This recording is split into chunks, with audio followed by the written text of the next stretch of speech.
ngasi sumahau sagumna sana leba historic collection na mayam kidamak nungai raba phunga wari ama puduna lakchari wari asigi maming na Mina Lakchayadabi Phaibok ani wari asibu thabirakpana Nungshi Haobijam thaina mamangai ngalingai matamda khul amada mukhi kaubi nupi amagi thamba leirik amadi Tharoman bi kaubi matin yamna kanbi Phaibok machanupi anikhak leirami makhoi anido matin yamna kanbagi makhoigi makhura amana hek hek hogaibi thingaibi haiduna laknarami makhoi anisu makhura aduna hek langnarakpa khudingi saubana loirami karigumba kanda saumandana nungnaga hekta makhura aduda thomjinbasu yaurami nongmagi namitasu makhoi anido lamjauda khana khana laklingai chairaktuda makhoi ani ubada makhura aduna nokmi hogai biya thingai biya nakhoi nasina anidi kadai chalurino Tharoman bina inagi I karaga lakpane sauning laktana ko pakhangari ba nangondo ina taina salakani panghau hojano Thingai bi se kanana thingai bi raklage asuk sauri basibo nate hogai bi nana na naw se chiklorabo ha thamba leirikna ngasai tagi tage na tabani pakhangari banang nako arobado mairel khaigum khaidarak pa soiroi ko jagat yamla hauningbra haibu makhoi anigi matauda thambauga lakminaba mataw amana itaptapna ani sidi chapmanaidana amana amadagi hendine adobadi ani se khulle kai sida hogai bi thingai bi hairaga maming sega kaina chalibani thambauna adamna makhoi anida lakna boy kai boy hairiba adu taraga machin manaw ani dudi sauning bana loirami aduna manak adai da taramba nongjeng khara ta paikhatlaga thamba leirik amadi Tharoman bina khangbra hojikte yamna honing khoba haining khoba yamna asi haiduna machin manaw ani do thambau tamna nongjeng sing adu hekta thomjin khirami hai nai ne thanina ida masidi mata amani noi ge angangani sibu ngawbu jalo thamba leirikna kari mi ge saubi hairaga aikhoi bu ngawbra kaina adu oiradi Tharoman bina ite moise khariyamna thomjinse asi haiduna machin manaw ani do laimai dagi nungjeng khomlaga nupa ani duda hekta atlakham leitana thomjilami aduna tarakpa aduda thambau sumachin manaw ani do osilaga hai noi ani bu nai ne he khurana nungshidana laknaraga noi ani di awaingi nungjeng jaslaine Tharoman bina kari migi asaubi hairaga nungshidana laknabani kaina adu oirabadi noisu nungaibringu asi haiduna Tharoman bido amuk nungjeng khara khongatlaga thambau hoitamna thomjilami matamduda thanilda sugatlaga ibema aikhoi matungda amu hana hairoi nungjeng do thomlaanu thamba leirikna matungdadi hek hairiba mi ado lemna tharoidamni lawaina sasino Tharoman bina matungda amuk hek hairaba asi haiduna machin manaw do nupa ani duda kutum singlaga phet haidolaga chatkirami machin manaw na phet haidolaga chatkiba adu yenglaga thambaudi maya hi galaga noklaga adumak yengduna lehaurami adubo thanina nokliba matawgi lukhamda phaklangla tharaga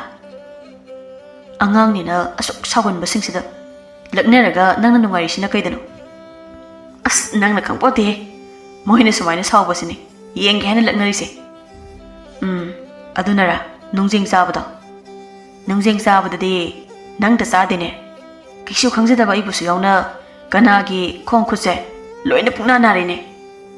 ani deso mihuldi yaine asaubi haidunabu nungjeng do hekta kholaga langsilemi thaninda atat akham leitana bedrangang thorakliba singado thambau thausadana noklaga yam taningdre ko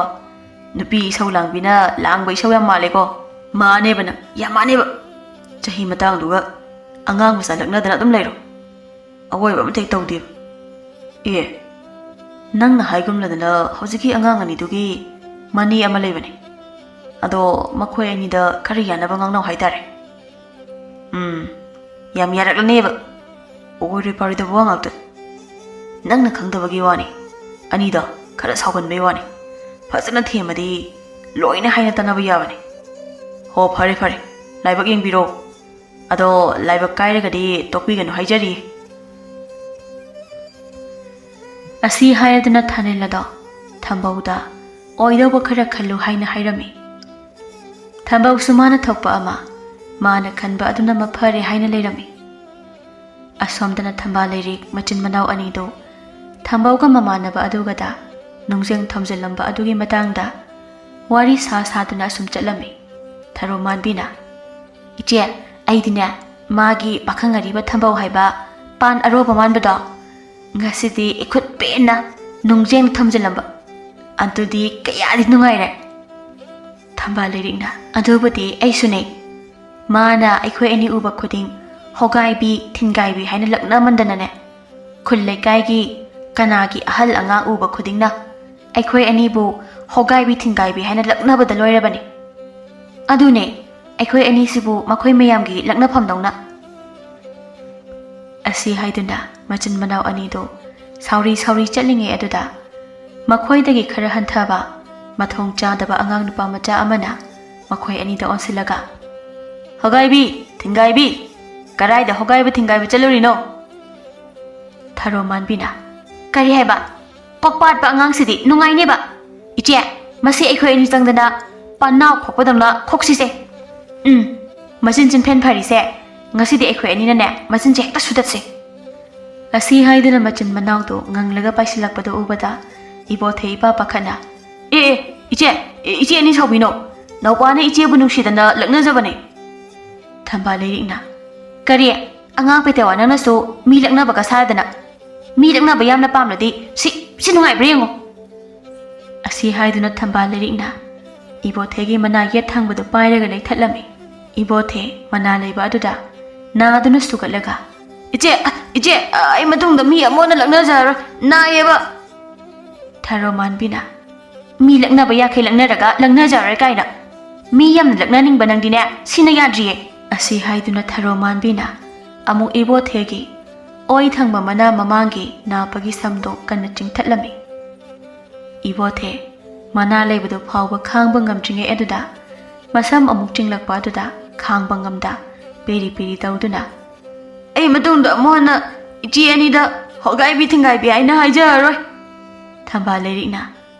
hairi maktada haijaroi kaina nangi se kai usitri braha ai di haijaroi habane iche mase yengba po thom nungai tre thado pikhrasira ando matungde hek haireklaba ngasi dagi henba sathi ba ngakta tawrakani haibase khangjillo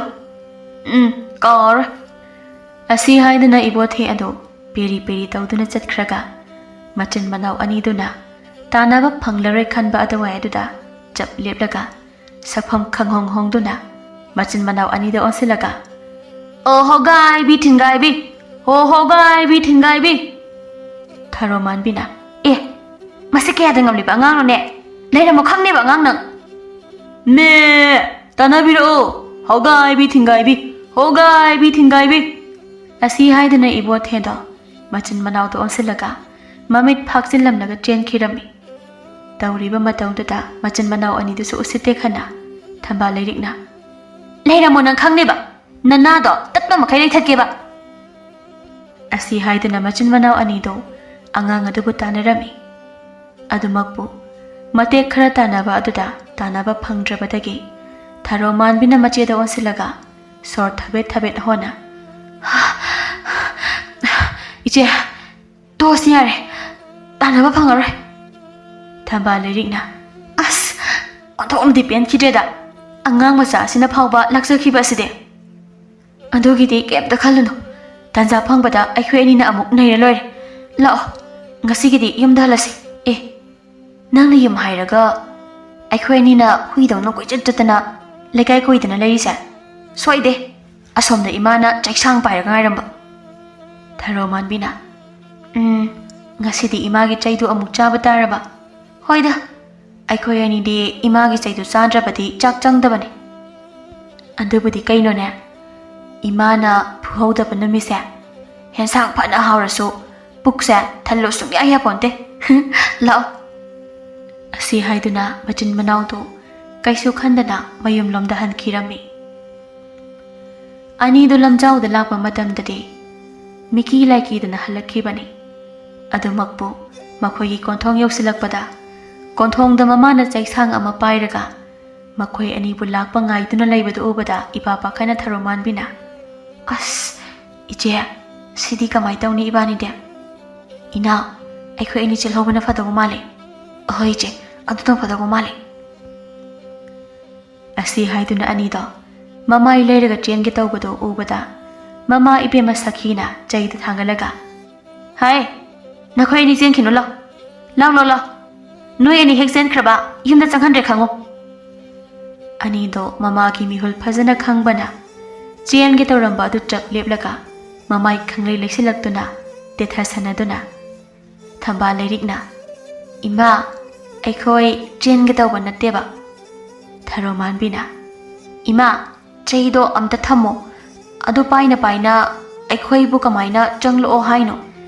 ꯆꯩꯁꯦ ꯀꯤꯔꯒ ꯀꯔꯤꯒꯤ ꯈꯨꯜ ꯂꯩꯀꯥꯏꯗ ꯁꯥ ꯁꯟ ꯁꯥꯗꯅ ꯀꯣꯏꯔꯒ ꯑꯗꯨꯝ ꯂꯩꯔꯤꯕꯅꯣ ꯍꯥ ꯂꯥꯎ ꯂꯥꯎ ꯃꯀꯣꯜ ꯈꯪꯗꯕ ꯁꯟꯗꯤꯅꯦ ꯅꯛꯂꯥꯞꯇꯨꯗ ꯆꯩꯁꯤꯅꯦ ꯃꯊꯧ ꯇꯧꯕ ꯇꯥꯕꯅꯤ ꯊꯝꯕꯥꯜ ꯂꯩꯔꯤꯛꯅ ꯑꯍꯣꯅꯦ ꯑꯩꯈꯣꯏꯁꯨ ꯌꯨꯝꯂꯣꯝꯗ ꯆꯨꯝꯗ꯭ꯔꯤꯡ ꯂꯥꯛꯆꯕꯅꯤ ꯑꯗꯨꯕꯨꯅꯦ ꯑꯗꯨꯗ ꯃꯔꯛꯇ ꯀꯅꯥ ꯀꯅꯥꯗꯅꯣ ꯍꯦꯛꯇ ꯋꯥꯏꯁꯤꯟꯕ ꯅꯠꯇ꯭ꯔꯣ ꯃꯆꯥ ꯑꯅꯤꯗꯣ ꯃꯈꯣꯏꯅ ꯍꯥꯏꯕ ꯋꯥꯗ ꯃꯃꯥ ꯏꯕꯦꯝꯃꯅ ꯊꯥꯖꯕꯤꯗꯦ ꯈꯟꯅ ꯀꯤꯔꯨꯞ ꯀꯤꯔꯨꯞ ꯌꯦꯡꯂꯝꯕꯗꯒꯤ ꯁꯨꯛꯇꯣꯛꯂꯒ ꯌꯦꯡꯂꯛꯂꯝꯃꯤ ꯑꯗꯨꯒ ꯃꯆꯤꯟꯗꯣ ꯈꯖꯤꯛ ꯇꯨꯝꯊꯣꯛꯂꯒ ꯊꯔꯣ ꯃꯥꯟꯕꯤꯅ ꯃꯥꯒꯤ ꯊꯝꯕꯧ ꯍꯥꯏꯕ ꯅꯨꯄꯤ ꯊꯤ ꯈꯪꯗꯕ ꯑꯔꯤꯕꯗꯨꯅ ꯏꯆꯦ ꯑꯩꯈꯣꯏ ꯑꯅꯤꯗ ꯍꯣꯒꯥꯏꯕꯤ ꯊꯤꯡꯒꯥꯏꯕꯤ ꯍꯥꯏꯅ ꯂꯛꯅꯔꯛꯂꯤꯅꯤꯅꯦ ꯑꯗꯨꯗ ꯑꯩꯈꯣꯏ ꯑꯅꯤꯅ ꯅꯨꯡꯖꯦꯡꯅ ꯊꯝꯖꯤꯜꯂꯝꯕꯅꯤ ꯍꯩꯃꯥ ꯍꯩꯃꯥ ꯀꯌꯥꯗ ꯃꯊꯣꯡ ꯆꯥꯗ꯭ꯔꯤꯕ ꯑꯅꯤꯅꯣꯅꯦ ꯃꯈꯨꯔꯥ ꯑꯗꯨꯅ ꯅꯨꯡꯁꯤꯗꯅ ꯂꯛꯅꯔꯒ ꯃꯈꯨꯔꯥꯗꯨꯗ ꯑꯣꯟꯁꯤꯜꯂꯒ ꯅꯨꯡꯖꯦꯡ ꯊꯝꯖꯤꯜꯂꯝꯃꯦ ꯍꯥꯏꯅꯁꯦ ꯊꯝꯕꯥꯜ ꯂꯩꯔꯤꯛꯅ ꯑꯗꯨꯗꯁꯨ ꯅꯠꯇꯦ ꯄꯥꯟ ꯈꯣꯛꯄ ꯂꯣꯏꯗꯕ ꯃꯥꯟꯕ ꯏꯕꯣꯊꯦ ꯍꯥꯏꯕꯗꯨꯅꯁꯨ ꯂꯛꯅꯔꯛꯂꯤꯕꯅꯤ ꯑꯉꯥꯡꯗꯨꯗꯗꯤ ꯑꯃꯨꯛ ꯅꯈꯣꯏ ꯑꯅꯤ ꯆꯪꯗꯅ ꯀꯩꯗꯧꯔꯝꯂꯕ ꯍꯥ ꯊꯔꯣ ꯃꯥꯟꯕꯤꯅ ꯏꯃꯥ ꯏꯆꯦ ꯑꯩꯈꯣꯏ ꯑꯅꯤꯅ ꯃꯗꯨꯒꯤ ꯄꯟꯅꯥꯎ ꯃꯥꯟꯕꯗꯣ ꯅꯩꯔꯝꯂꯕꯅꯤ ꯑꯁꯤ ꯍꯥꯏꯗꯨꯅ ꯃꯆꯤꯟ ꯃꯅꯥꯎ ꯆꯪꯗꯅ ꯑꯉꯥꯡꯗꯨꯒꯤ ꯃꯅꯥ ꯂꯩꯕꯋꯣ ꯅꯥꯔꯨꯝꯒꯤ ꯃꯁꯝ ꯆꯤꯡꯈꯠꯄꯋꯣ ꯇꯧꯕꯗꯣ ꯇꯝꯂꯝꯃꯤ ꯋꯥꯔꯤꯗꯨ ꯇꯝꯅ ꯇꯝꯅ ꯃꯆꯤꯟ ꯃꯅꯥꯎꯗꯤ ꯈꯨꯕꯥꯛꯀ ꯈꯨꯔꯒ ꯅꯣꯛꯂꯝꯃꯤ ꯃꯇꯝꯗꯨꯗ ꯁꯈꯤꯗꯣ ꯃꯇꯧ ꯏꯃꯥꯟ ꯃꯥꯟꯗꯅ ꯆꯩꯁꯥꯡꯗꯨꯅ ꯃꯆꯥ ꯑꯅꯤꯒꯤ ꯃꯀꯂꯥꯞꯇ ꯐꯠ ꯐꯠ ꯀꯟꯁꯤꯟꯗꯨꯅ ꯅꯈꯣꯏ ꯑꯅꯤꯒꯤ ꯍꯥꯛꯇꯛꯇ ꯅꯃꯥ ꯅꯄꯥ ꯑꯣꯏꯕ ꯑꯩꯈꯣꯏꯁꯦ ꯃꯤꯋꯥ ꯇꯥꯕ ꯁꯣꯏꯗ꯭ꯔꯕꯅꯤ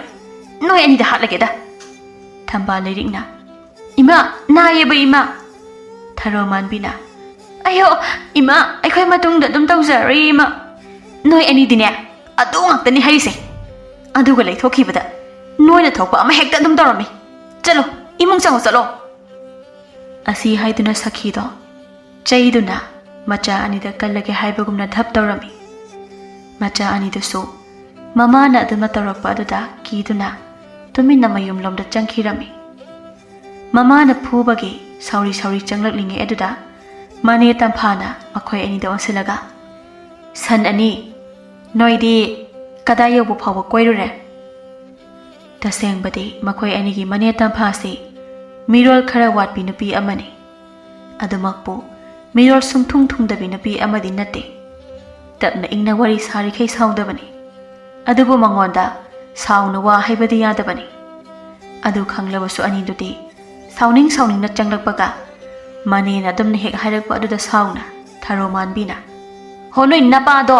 ꯑꯗꯨ ꯌꯧꯕ ꯐꯥꯎꯕ ꯀꯣꯏꯔꯨꯔꯦ ꯊꯝꯕꯥꯜ ꯂꯩꯔꯤꯛꯅ ꯀꯩꯅꯣ ꯈꯪꯗꯦ ꯃꯤꯔꯣꯜ ꯊꯨꯡꯗꯕꯤꯁꯤꯗꯤ ꯑꯁꯤ ꯍꯥꯏꯗꯨꯅ ꯃꯆꯤꯟ ꯃꯅꯥꯎ ꯑꯅꯤꯗꯣ ꯐꯦꯠ ꯍꯥꯏꯗꯣꯛꯂꯒ ꯏꯃꯨꯡꯗ ꯆꯪꯈꯤꯔꯝꯃꯤ ꯑꯗꯨꯕꯨ ꯃꯈꯣꯏ ꯑꯅꯤꯅ ꯍꯥꯏꯔꯝꯂꯤꯕ ꯋꯥꯗꯨ ꯇꯥꯕꯗ ꯇꯝꯐꯥꯗꯤ ꯇꯤꯡ ꯁꯣꯛꯄ ꯍꯥꯏꯗꯨ ꯑꯣꯏꯈꯤꯔꯝꯃꯤ ꯑꯗꯨꯅ ꯃꯁꯥꯗꯣ ꯃꯤꯍꯨꯜꯗꯨ ꯐꯥꯊꯕ ꯉꯝꯗ ꯐꯝꯂꯝꯕꯗꯒꯤ ꯐꯨꯛ ꯍꯧꯒꯠꯂꯒ ꯀꯌꯥꯗ ꯃꯆꯣꯛ ꯃꯄꯛ ꯅꯥꯏꯗ꯭ꯔꯤꯕ ꯑꯉꯥꯡꯁꯤꯡꯅꯣ ꯈꯪꯅꯤꯕ ꯅꯈꯣꯏ ꯑꯅꯤ ꯂꯩꯔꯝꯃꯣꯕ ꯉꯁꯤꯗꯤ ꯑꯁꯤ ꯍꯥꯏꯗꯨꯅ ꯇꯝꯐꯥꯗꯨ ꯁꯥꯎꯅ ꯐꯤꯡꯅ ꯃꯃꯧ ꯑꯅꯤꯒꯤ ꯀꯥ ꯇꯝꯅ ꯆꯦꯟꯁꯤꯟꯈꯤꯔꯝꯃꯤ ꯑꯗꯨꯒ ꯃꯃꯧ ꯑꯅꯤꯗꯨꯒꯤ ꯃꯅꯥ ꯅꯥꯝꯃ ꯅꯥꯝꯃ ꯂꯩꯗꯨꯅ ꯅꯣꯏ ꯑꯅꯤ ꯃꯇꯨꯡꯗ ꯍꯥꯏꯒꯗ꯭ꯔꯥ ꯍꯥꯏꯔꯣꯏꯗ꯭ꯔꯥ ꯅꯔꯣꯟ ꯆꯨꯝꯃꯣ Angang na taksi khasinai da buwa haikidra ha Thamba Lairikna Ine aikhoi matung haijaroi na lairi se thado onai heba Tampha Tharoman bina tumina laiba aduda Tharoman bi do silaga Nang di ha Isu matung haijaroi matung hek hairaba noi ani ene ka togiyong Asi haiduna tampha kadagi thokirami Mani ani hek thokibaga makhoi ani do mana anaba aduda paisinjaduna Thamba Lairikna Aikhoi ani sibu moigi mamita don oina ubra khangde Aikhoi ani uba khudingi pampuda phuningbra kainu khangdeba Tharoman bina adune Aikhoi ani sibu moina yam totpadawna toli sibu nungai badawna Asi haiduna machin manawdo murum sonduna leirami Tanjadada mama ibe masu imung changlakpada macha anina isu sugatuna leiribadu ubada Kari tawre haina di hangdabida Mana phubagi sauribani khana Nasak singdo yeningde ko Nong hek nganbadagi namit ama tabase isu sugatana lei Aduna imungse laitinga amata changdrabani Noi anine Mina hogai bi thingai bi hairibado matik hikjabani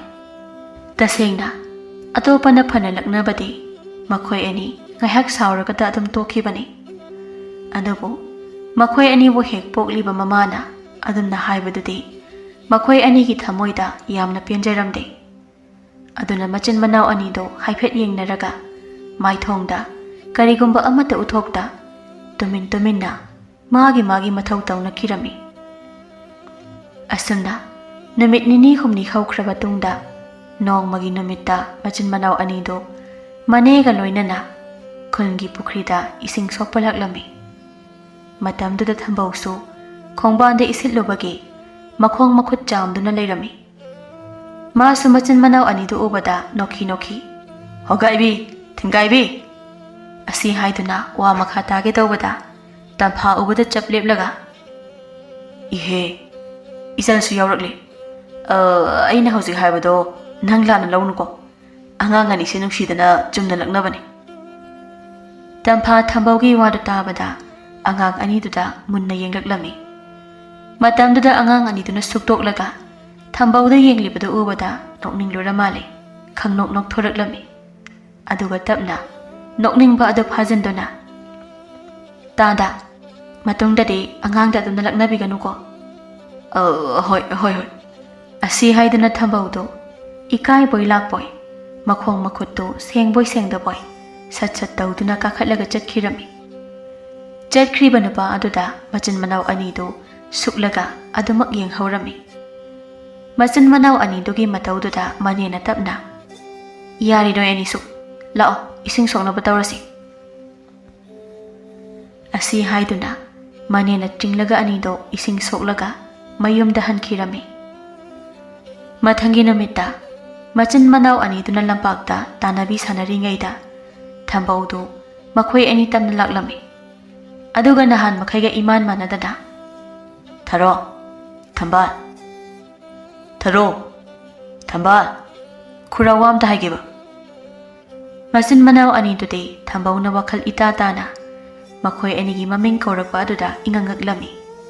adugo tharoman bina hairap kaklapna kaino kai haige habano nakhoi ani na khuragi mateng amata pangbidaba yadre Thamba Lairikna aikhoi ani na nangi na teng pango haiba asi haiduna machin manaw ani do onsinnaduna phak noklami matamduda thambausu khara luthaba khonjalda hoyeme noi ani na natrabadi kana amata ai matengse pangbinaba leita tawbani Tharoman bina aina khalleba nahan makhaidi aikhoi ani uba khudingi hogai bi thingai bi haina hek laknaraga ngasina wakhal itadana aikhoi ani gi ming kauraklisa maram amadi soidana leiramne haido chummeba ngaikho sauno minoi ani bo adudi khurana nungshidana chumna laknabani Thamba Lairikna aduga karigi ngasina aikhoi ani gi mingoina kauraiba ming kauradi hekta nangi nating panglani siro ha nateda ngarangda noi iniana adumaina kubino hairamidudi Thambaugi wada tabada angang anido munda yengnarami. Matamduda amana amada laman khumlasi haina ingit tawnarami. Madudagi Tharoman bina nokmi. Khura, nangi se ekhoi ine pamiro. Ahoyne. Noi anina aigi itengse amukta pangbiyudana. Thamba lerikna. As adugi oire. Adugi oire bati ekhoi anina yanaba hainabige. Asi haiduna machin manau anido michi khanaduna mane mirol thungdabido makhoi anida laknaba nupa asiga namdana koina hansi haina ingit tawnarami. Aniduna michi khanaraga ingit tawnarib adudi khangjadabanina Thambaudi magi mateng panglani khana angang aniduda. Adude noi anina khariyana bahainaro. Noi inena bu yarabadi noi anigi haingan gado yamna lebige. Hoi adude ekhoi ani so mayangwa sanarukige. Hoi sanazawro khura su halage. Asi haiduna Thambaudo wakhal nungaina mayumda hankhirami. Mana wakhal nungaina chakhiba adu uraga machin manau anidudi yengnaraga machin melaga noknarami. Asumna numit adudagi hauna